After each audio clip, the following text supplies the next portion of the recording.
This is a God-fearing American neighborhood, and we don't want your kind bringing down our property values with your culture. That's how it started. Not a hello, not even a fake smile. Just those words, tossed at me while I was still standing on the ramp of my U-Haul, gripping a box labeled kitchen, coffee maker. Priorities, right? She just materialized. This woman who looked like a human porcelain trophy, all stiff blonde hair and pink cardigan, with eyes that could freeze time and milk alike. For a second, I honestly wondered if I'd stepped into some Twilight Zone rerun. I checked my shirt, a cartoon spaceship. I checked my truck, my house. What culture are we talking about? I asked, confused and half hoping she'd say aliens. Instead, she scanned me, my stuff, my brand new mortgage, and went, "We have standards here. No loud music, no cars on blocks, and certainly no disruptions." She bit down on that last word so hard I half expected her teeth to snap. Now, I'm not confrontational by nature. I'm a software engineer. I talk to computers for a living. "Ma'am, I just got here," I told her, shifting my box.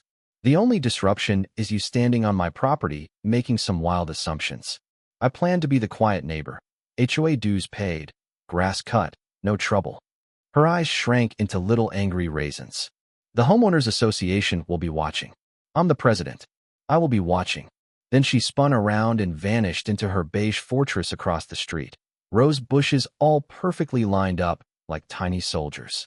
And that's how I met my final boss, Karen, the kind with an actual title and, as I'd soon learn, a bylaw for every occasion.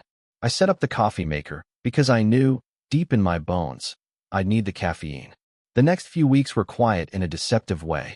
I met Mr. G, 2 doors down, always fixing up something in his garage, and the family with the twin boys who biked the sidewalk every evening.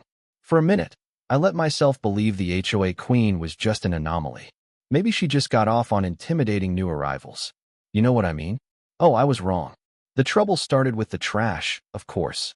Our HOA's got rules. Cans out after 7 p.m., back in by 7 the next day. I followed them to the letter. But Wednesday afternoon, I found my trash can not on the curb, but sideways in my driveway, a coffee filter and a tissue trailing like breadcrumbs. Windy day, maybe. But the next week, same thing. And this time it looked like someone had drop-kicked it. That's when my suspicion meter started ticking. You ever get the feeling someone's just looking for ways to tell you don't belong? That's what this was. A little act of micro-harassment, impossible to prove, easy to deny. So I ran a test, put a brick in the can for ballast, positioned it just right, watched from my office window. 3 o'clock, there she was, track suit, power walk, detour onto my lawn, a not-so-subtle kick. But the can wobbled, refused to topple. She scowled, then threw her whole body into it, and finally managed to knock it over, kicking it again for good measure. My stomach just dropped. This wasn't wind or kids. It was her, and she wanted me to know it. Now, did I go full Clint Eastwood and storm over there? No. You don't win with brute force when the game is rigged. I needed proof. So, I did what any self-respecting nerd does. Amazon primed a security camera, discreet little thing peeking out the garage window, perfectly angled on the driveway. Trash day comes again. Brick in the can. This time, I work with my phone open, watching for a motion alert. 3:15. There she is, blue track suit. No hesitation, just straight up tips the can, gives my house the finger, and struts off, triumphant. And I got it all in 1080p. You ever feel that rush of justice? Yeah, that happened. Now what to do? Post it online. Call the cops? No. I wanted to see her lie to my face. So Saturday, while she's pruning her roses, I stroll over, friendly as you like, and ask if she knows anything about this trash can vandalism trend. It's probably the wind, she says, barely meeting my eyes. Funny, the wind gave me the finger this week, I say. Her jaw tightens so hard I swear I hear her teeth crack. If you have a problem, file a formal complaint, she snaps. Great idea, I tell her. I'll include the security footage. Modern cameras, amazing detail. For a moment, it's just me, her, and a garden shear she looks like she wants to throw. Are you threatening me? She hisses, voice pitching up. Ma'am, I'm just describing the weather.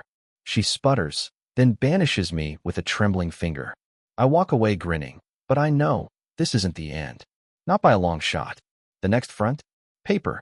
A crisp HOA violation notice arrives. For dandelions in my lawn, $50 fine. Next week, a $50 fine for the top 3 inches of my recycling bin visible through the neighbor's bushes. She'd taken to trespassing just to catch me out.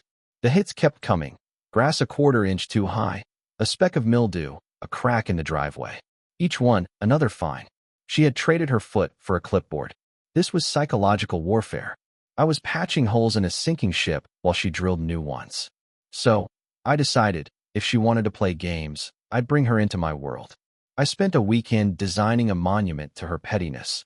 A trash can anchored to a 3-foot-deep rebar and concrete foundation, invisible beneath a patch of sod. On trash day, I'd slide it onto the rebar like a sword into a stone. The next Wednesday, I watched from the window as she tried to kick it over, only to crumple onto my lawn, pink tracksuit grass-stained, face purple with rage. She screamed at the can, tried to tip it, kicked it till she limped away, utterly defeated. I saved the video, Karen versus the can, round 1. You know what? I felt like a genius.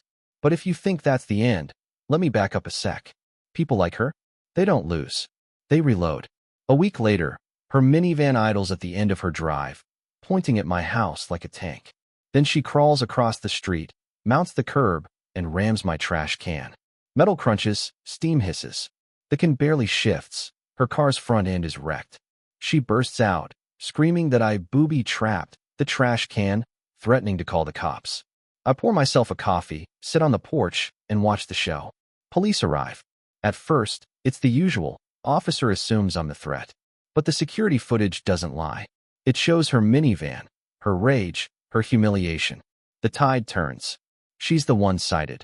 The one who watches her beloved car towed away, the neighborhood buzzing. Word spreads fast.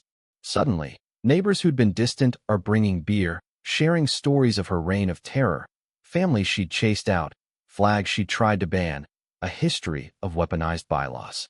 For a moment, it feels like the war is over. But the cold looks from her window say otherwise. Her next attack is quieter, more insidious.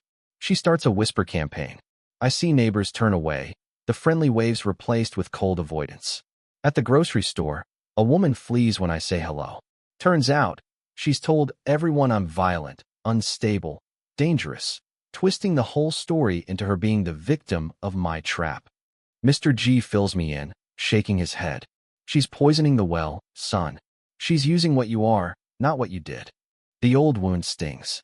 I ramp up my defenses, cameras, lights, and finally, my own counterstrike. Every night, I project the minivan crash video in my front window, silent and undeniable. The neighborhood can't ignore what really happened. The tide shifts. People start saying hello again, some even apologize. For a minute, I breathe easy. But then comes the final act. One night, just after midnight, my phone buzzes, motion in the driveway. There she is, black hoodie, gas can lighter. She starts dousing my garage door with gasoline. I call 911, heart in my throat. Just as she flicks the lighter, the sound of sirens scatters her. Police swarm in, catch her red-handed, crying, claiming she was framed. The video, once again, tells the real story. That was the end of the war, of her reign, of the community's silence. The neighborhood woke up. People brought coffee, wine, pies, apologies for believing the worst. The trial was a circus.